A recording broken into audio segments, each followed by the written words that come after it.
नमस्कार, स्वागत है आप सभी का हमारे इस खास कार्यक्रम में। मैं हूं स्वाति रायना। बजट से आम आदमी को क्या मिला, क्या आपकी जेब भरी, बचत हुई, ये सब हम आज बात करने वाले हैं, क्योंकि बड़े ऐलान हुए हैं इनकम टैक्स को लेकर।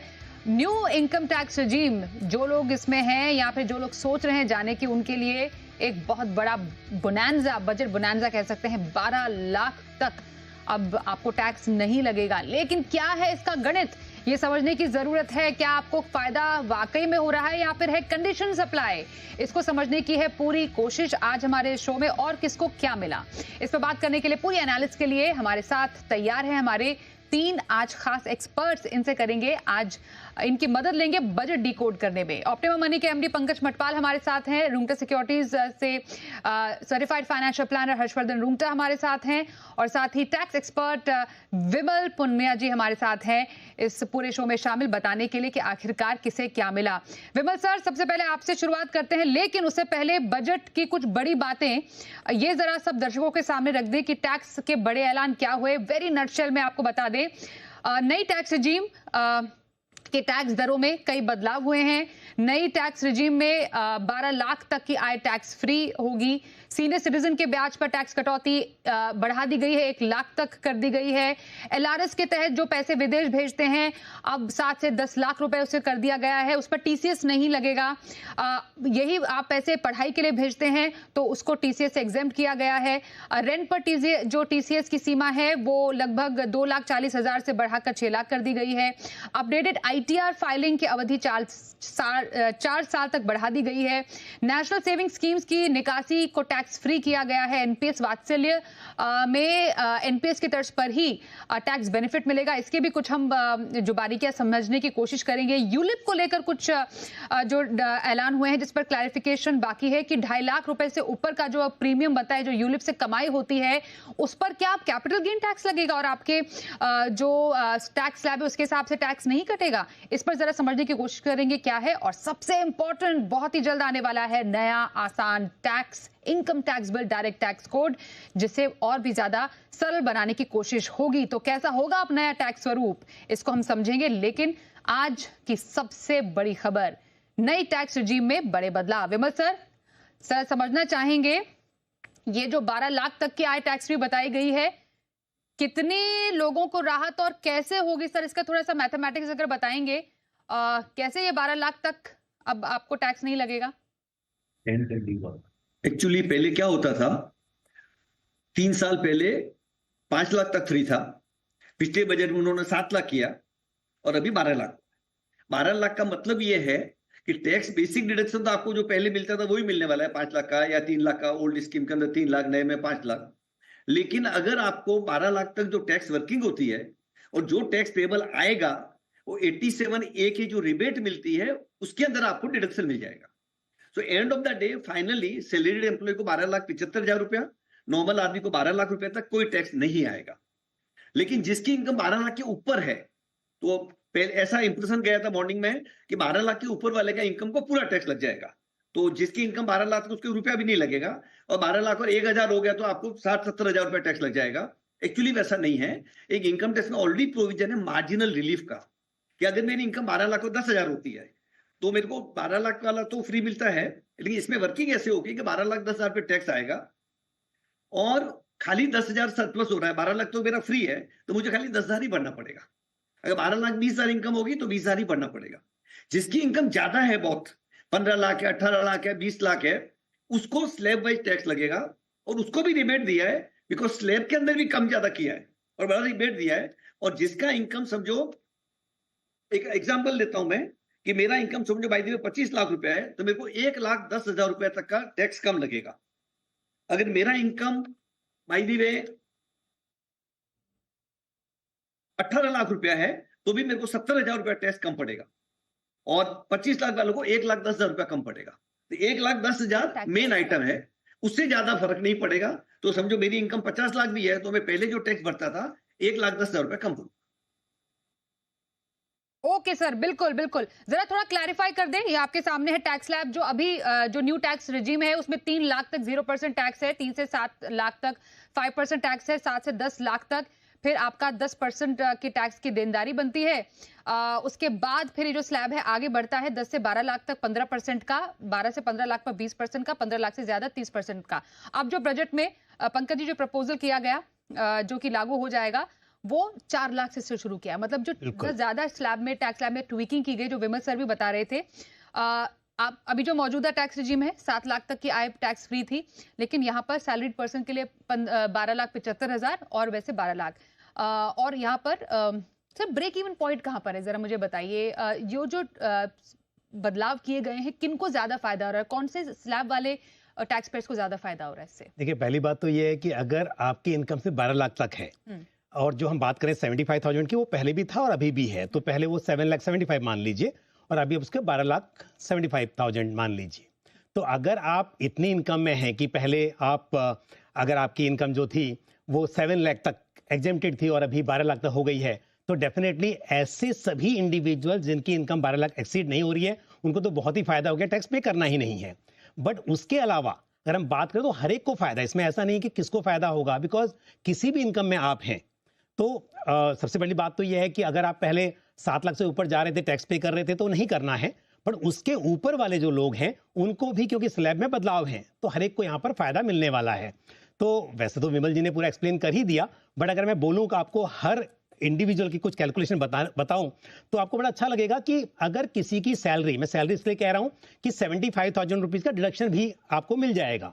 तो अगर किसी की सैलरी मान लीजिए कि 15 लाख रुपीज है, तो पहले वो जो टैक्स पे कर रहा था वो 1,30,000 रुपए सेस पकड़ के, क्योंकि 4% का सेस भी लगता है, हेल्थ एजुकेशन, और अभी अगर देखेंगे 15 लाख पे तो आपको 97,500 आता है, यानी कि सीधा सीधा 32,500 रुपीज की बचत हो रही है। तो इसी तरह से अगर देखें 20 लाख पर तो करीब आपको 85,800 की का फायदा हो रहा है। और यदि आप 25 लाख पर भी हैं तो आपको अगले साल की जो कैलकुलेशन है, मतलब अभी जो बजट में आया है उसके अकॉर्डिंग 1,14,400 रुपए सब मिलाकर, अगर आप सैलरी इंडिविजुअल हैं, डिडक्शन क्लेम कर रहे हैं 75,000 का जो मिलेगा आपको, उसके बाद नेट आपको जो प्रॉफिट हो रहा है, तो हर एक कैटेगरी में आप देखिए किसी भी तरह से कैलकुलेट कीजिए, आपकी जेब में पैसा बचने वाला है।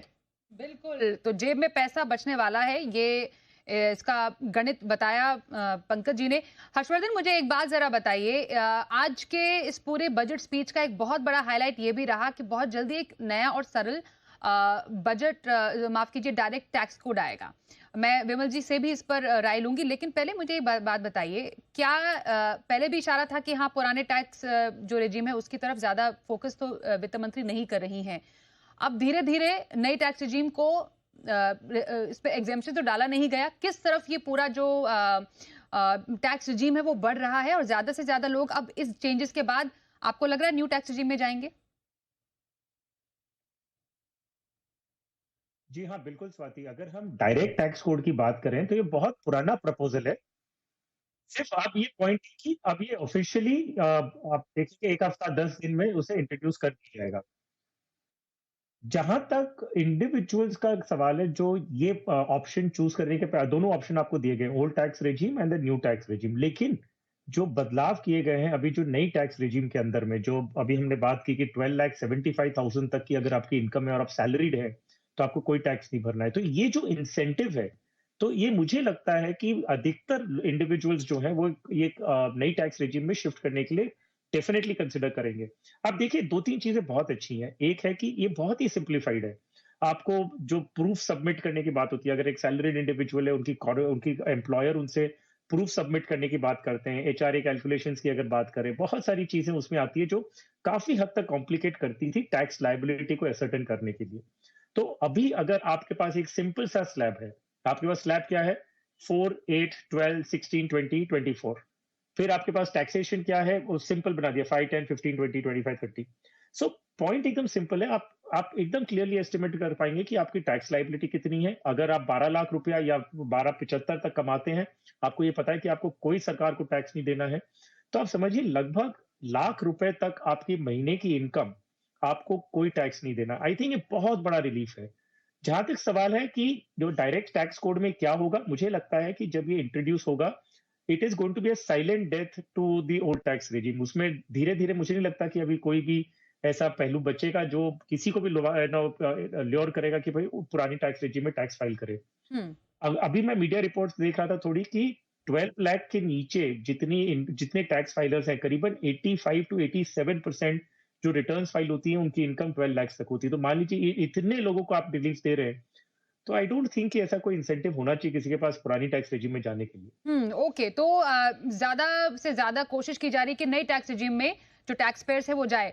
एक छोटे से ब्रेक के लिए बस रुकते हैं, ब्रेक के बाद हम थोड़ी सी और बारीकियां समझेंगे आज के तमाम गेस्ट से और जानेंगे कि और उनको टैक्स में और किन किन मोर्चों पर फायदा हुआ है। आप बने रहिए हमारे साथ।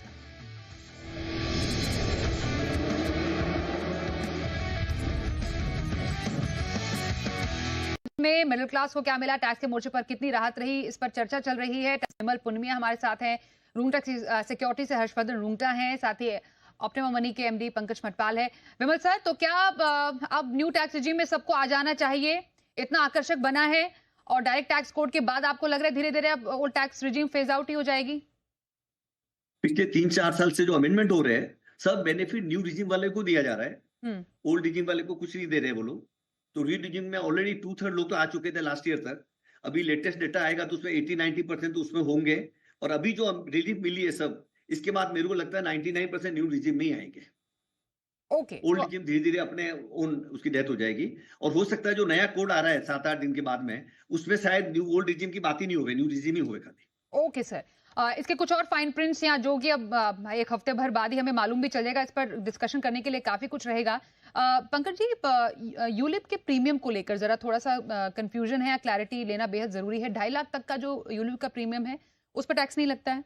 बिल्कुल। अब क्या कहा गया है कि उसके ऊपर जो आपकी कमाई होती है प्रीमियम से, क्या उसको अब कैपिटल गेन टैक्स में माना जाएगा? क्योंकि पहले वो स्लैब रेट पर टैक्स होता था, क्या क्लॉज कहता है अभी? देखिए 2021 तक अंडर सेक्शन 1010D आप जो भी प्रीमियम पे करते थे उसका जो भी बेनिफिट होता था वो पूरा टैक्स फ्री होता था। लेकिन बाद में क्या हुआ, 2.5 लाख रुपए तक का प्रीमियम एक साल में आप जो पे करते हैं उसका जो भी आपको प्रॉफिट होता है, कैपिटल गेन्स होते हैं, वो एग्जेम्प्टेड है। उसके ऊपर का जो प्रॉफिट है वो टैक्सेबल है।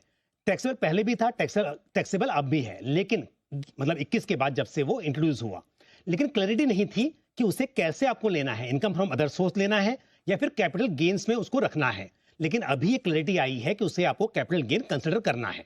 तो टैक्सेबल तो था, बट और इसमें भी एक थोड़ा सा कुछ सीए यही कहते थे कि उसको आप, या टैक्स एक्सपर्ट कहते थे कैपिटल गेन ले सकते हैं क्योंकि अल्टीमेटली निवेश आपका कैपिटल मार्केट में हो रहा है। लेकिन कई बार उसे अदर सोर्स में लिया जाता था। इस पर क्लैरिटी आ गई कि वो कैपिटल गेन में कंसिडर किया जा सकता है। तो क्या ये फायदा हुआ यूलिप्स के लिए? देखिए डेफिनेटली, अगर आप हायर टैक्स ब्रैकेट में हैं, आप 30% 20% टैक्स पे कर रहे थे और अभी long term capital gain tax 12.5% के रेट से पे करेंगे, तो ये फायदे की ही बात है।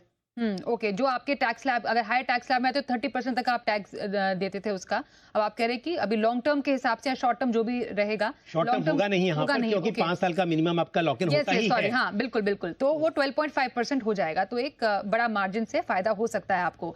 एलआरएस के नियमों में भी कुछ बदलाव हुए हैं हर्षवर्धन, इस पर आपके व्यू लेना चाहेंगे।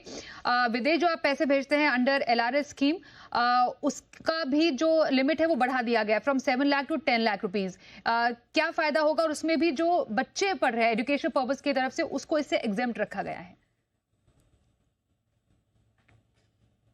जी हाँ, तो स्वाति, जो एलआरएस में टीसीएस का प्रोविजन था वो पहले जो 7 लाख का था उसे बढ़ा के 10 लाख कर दिया। ठीक है, दैट इज वन प्रोविजन कि आप अगर हॉलीडे पे जा रहे हैं या आप कोई रेमिट कर रहे हैं पैसे, तो आपको जो टीसीएस लगता था वो लिमिट पहले 7 लाख की थी, वो अभी 10 लाख हो गई है।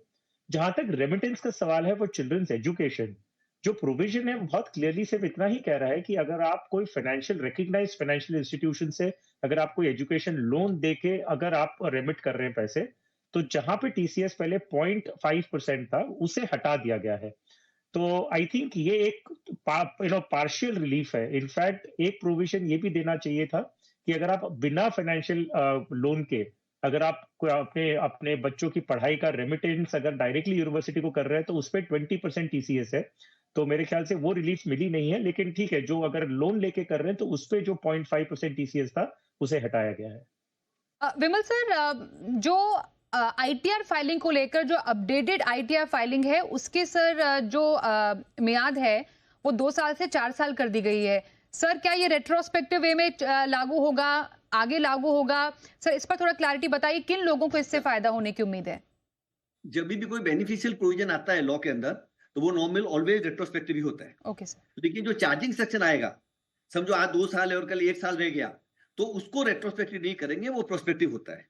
और यहाँ पे तो क्या है, बढ़िया। पहले 2 साल तक अपन रिटर्न अमेंड कर सकते थे, अपडेटेड रिटर्न फाइल कर सकते थे। 1 साल तक करते थे तो 25% पेनल्टी थी, 1 साल के बाद 2 साल के पहले करेंगे तो 50% पेनल्टी भरनी पड़ी। पेनल्टी मीन्स टैक्स ही लगता था डबल।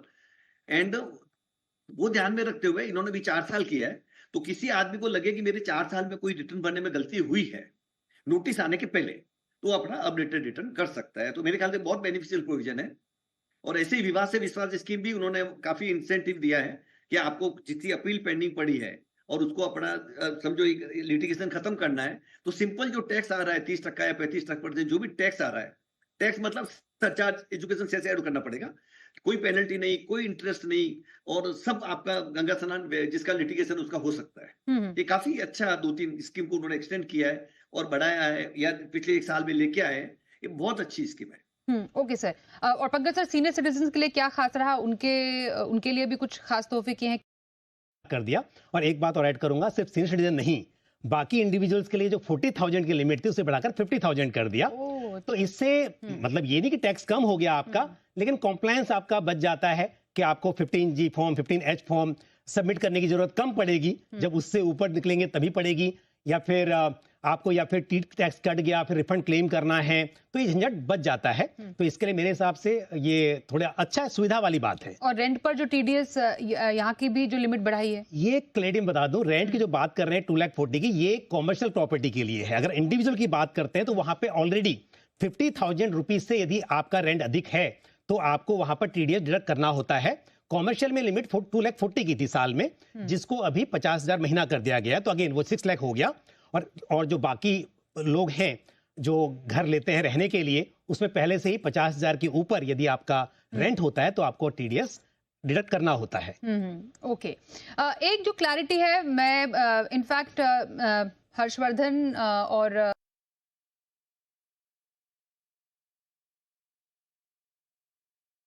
विमल जी दोनों से जानना चाहूंगी। मैं हर्षवर्धन आपसे शुरुआत ओके, मैं विमल सर, क्या आप बता सकते हैं जो एनपीएस वात्सल्य इस पर जो टैक्स बेनिफिट रखे गए हैं, जिनका ऑलरेडी एनपीएस अकाउंट है सर, क्या वो अपने बच्चों के एवज में भी ये बेनिफिट ले सकते हैं? इसको लेकर कुछ क्लैरिटी है क्या सर? इसमें ऐसा है मैडम, 80CC-D में एनपीएस का डिडक्शन मिलता है, और अमाउंट पेड और deposited in the account of any minor under NPS, maximum amount available है 50,000 रुपए इन्वेस्ट कर सकते हैं। अमाउंट जब भी वापस आएगा तो amount deposited cash minor deduction was claim will be taxed when amount is withdrawn. तो जब भी हम पैसा विथड्रॉ करेंगे उस टाइम इसको टैक्स लगेगा। Event of death of a minor, amount on which deduction has been allowed and the received or closure of account not to be deemed to be income of the, अगर किसी की death होती है और आप account बंद करते हैं तो आपको टैक्स उसका नहीं लगेगा। और पार्शियल विड्रॉल अगर अपन करेंगे 5 साल के बाद में, कभी भी 25% विड्रॉल करेंगे तो not to be included in the total income of the parent guardian in the extent of 25%। तो 25% तक विड्रॉ करेंगे तो उसको टैक्स नहीं लगेगा, पर 25% से ज्यादा करेंगे तो लगेगा। और ये 1 अप्रैल 2025 से इफेक्टिव हो जाएगा, असेसमेंट डेट 26-27 से। ओके सर, तो ये समझना बेहद जरूरी था कि क्या कुछ बड़े बदलाव हुए हैं। Harshvardhan, any parting thoughts from you, क्योंकि हमने काफी मोटे मोटे इस पर डेफिनेटली बात की है। ये जो अब बचत हुई है, हम क्योंकि बात ही करें कि इस बजट से कितनी बचत, क्या इतनी बचत हुई है कि एक आम आदमी खुश हो सकता है इन वेरी शॉर्ट?